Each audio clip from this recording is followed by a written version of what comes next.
사도신경으로 신앙 고백하심으로 6월 13일 화요일 아침 예배를 하나님 앞에 드립니다.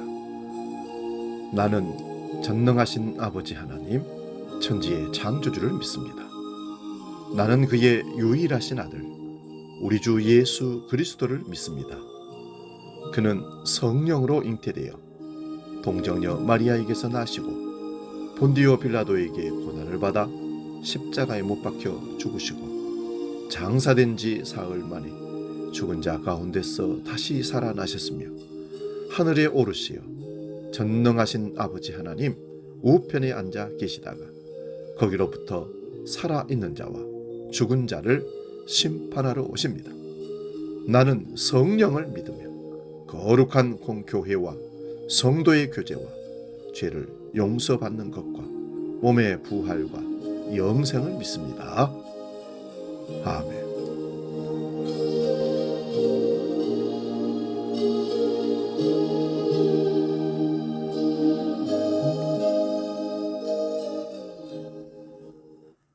찬송가 190장 성령이여 강림하사 함께 찬송합니다.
오늘 아침 우리에게 주시는 하나님 말씀 구약성경 출애굽기 31장 1절에서 11절까지 말씀입니다. 구약 130면에 있습니다. 이 말씀 봉독할 때에 살아계신 하나님의 음성을 들을 수 있기 바랍니다. 출애굽기 31장 1절에서 11절 말씀입니다. 지금 봉독합니다. 여호와께서 모세에게 말씀하여 이르시되 내가 유다 지파 훌의 전자요 우리의 아들인 부사리를 지명하여 부르고 하나님의 영을 그에게 충만하게 하여 지혜와 총명과 지식과 여러 가지 재주로 정교한 일을 연구하여 금과 은과 노수로 만들게 하며 보석을 깎아 물리며 여러 가지 기술로 나무를 새겨 만들게 하리라. 내가 또 단 지파 아히사막의 아들 오홀리압을 세워 그와 함께 하게 하며 지혜로운 마음이 있는 모든 자에게 내가 지혜를 주어 그들이 내가 내게 명령한 것을 다 만들게 할지니 곧 해막과 증거계와 그 위에 속죄소와 해막의 모든 기구와 상과 그 기구와 순금 등잔대와 그 모든 기구와 분향단과 번제단과 그 모든 기구와 물두멍과 그 받침과 제사직을 행할 때에 입는 정결하게 짠 의복 곧 제사장 아론의 성의와 그의 아들들의 옷과 관유와 성소의 향기로운 향이라.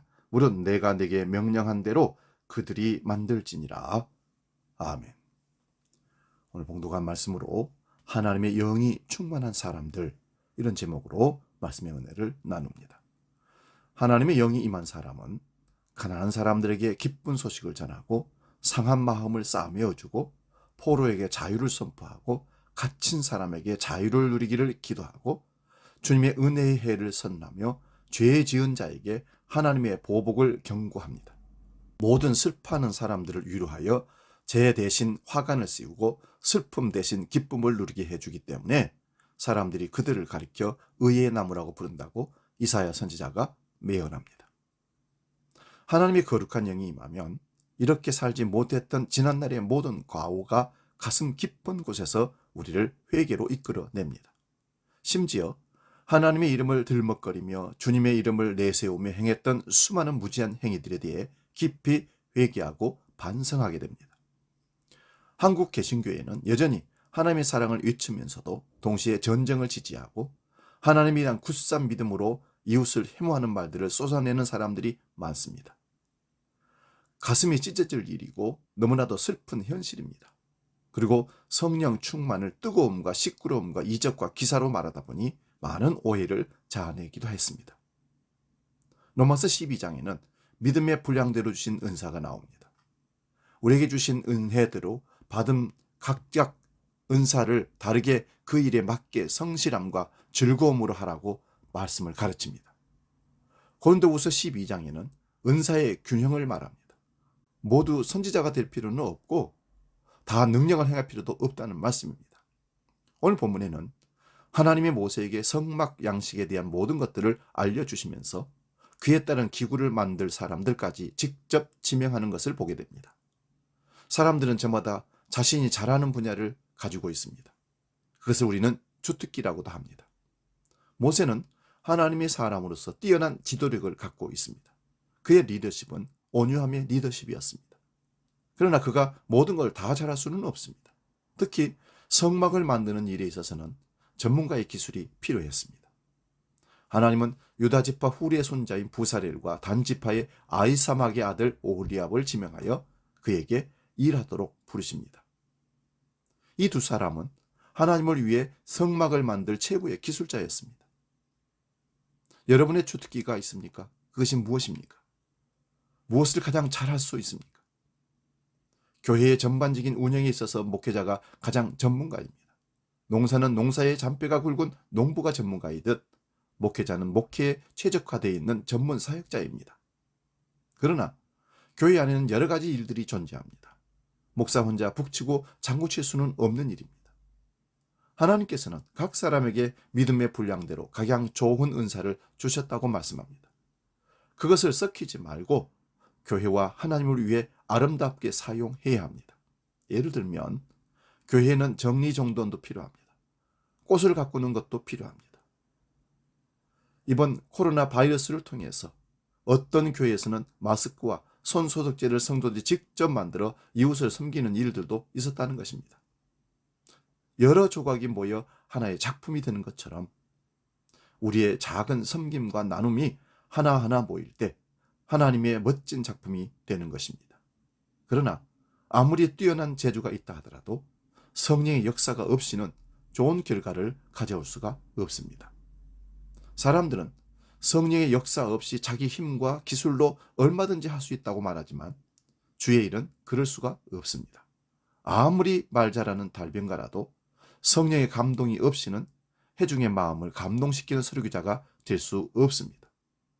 아무리 기도를 유창하게 잘해도 성령의 도움 없이는 그저 울리는 꽹과리에 불과한 것입니다. 오늘 말씀에 등장하는 부사렐과 오홀리압이 최고의 손재주가 있는 전문가라 할지라도 하나님의 영을 그에게 충만하게 하여 만들게 하셨다는 사실에 우린 주목해야 됩니다. 그러므로 모든 것을 다 만들어도 내가 한 것이 아니라 하나님이 하신 겁니다. 부사렐과 오홀리압은 하나님께 쓰임받은 사람일 뿐입니다. 도구였다는 것이죠.